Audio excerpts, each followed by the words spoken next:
The office of the Indonesian president has now backed the country's foreign minister in rejecting Australia's attempts to push asylum seeker boats back into Indonesian waters.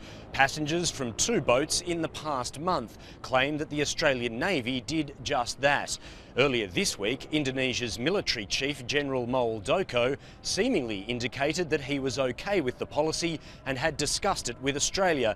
But a senior Indonesian government source says that General Muldoko considers that a misunderstanding of his comments, and he was simply indicating that Australia had the right to patrol its own territorial waters, but not push boats into Indonesia's.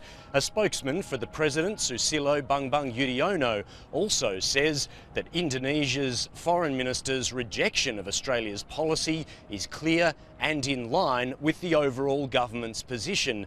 That opposition to Australia is also getting cross-party support here in Jakarta.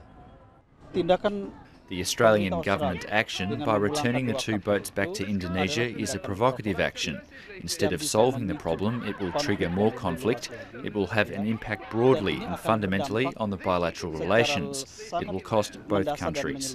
The Australian government hasn't denied reports that it's buying purpose-built boats to send asylum seekers back to Indonesia.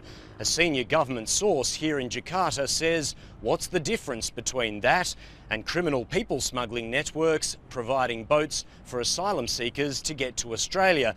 They say that asylum seekers are illegally in Indonesia as well, and so Australia sending them back to Indonesia is unhelpful for the relationship and unacceptable.